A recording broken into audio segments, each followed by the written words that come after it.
কল্যাণপুরে প্রস্তাবিত 1,32,000 ভোল্ট ক্ষমতা সম্পন্ন সাবস্টেশন স্থান পরিদর্শনে বিধায়ক পিনাকি দাস চৌধুরী ও বিদ্যুৎ দপ্তরের আধিকারিকরা। দীর্ঘদিনের বিদ্যুৎ সমস্যার পর অবশেষে কল্যাণপুরে স্থায়ী সমাধানের পথে এক গুরুত্বপূর্ণ পদক্ষেপ নেওয়া হয়েছে। স্থানীয় বিধায়ক পিনাকি দাস চৌধুরীর উদ্যোগ ও তৎপরতায় কল্যাণপুর সহ আশপাশের এলাকার বিদ্যুৎ ব্যবস্থায় বড় পরিবর্তন আসতে চলেছে। এতদিন যেখানে 33,000 ভোল্ট ক্ষমতার বিদ্যুৎ পরিষেবার উপর নির্ভর করতে হতো, সেখানে এবার 1,32,000 ভোল্ট ক্ষমতা সম্পন্ন একটি নতুন সাবস্টেশন গড়ে তোলার উদ্যোগ নেওয়া হয়েছে।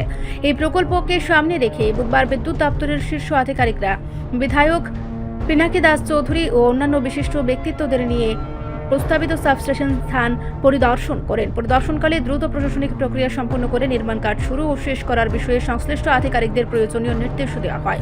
সংবাদ মাধ্যমের সঙ্গে কথা বলতে গিয়ে বিধায়ক পিনাকি দাস চৌধুরী জানান, নতুন সাবস্টেশন চালু হলে কল্যাণপুরের দীর্ঘদিনের বিদ্যুৎ সমস্যা অনেকটাই মিটে যাবে। তিনি আরও জানান, সবকিছু ঠিকঠাক থাকলে আগামী 1.5 বছরের মধ্যেই এই প্রকল্পের কাজ সম্পন্ন হওয়ার ব্যাপারে তিনি আশাবাদী।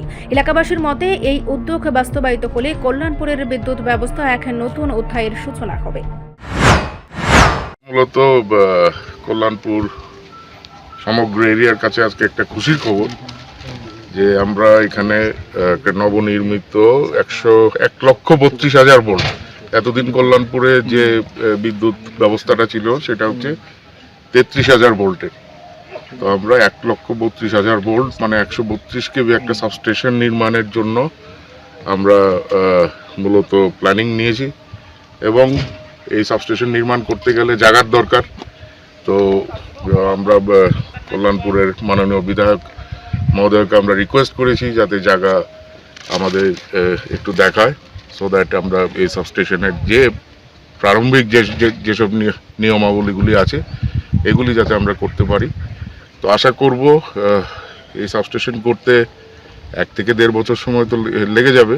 এরপর থেকে কল্যাণপুরবাসী উন্নত থেকে উন্নততর বিদ্যুৎ সরবরাহের ক্ষেত্রে এই সাবস্টেশন খুবই নির্ণায়ক ভূমিকা নেবে। রিপোর্ট সংবাদ প্রতীক্ষা।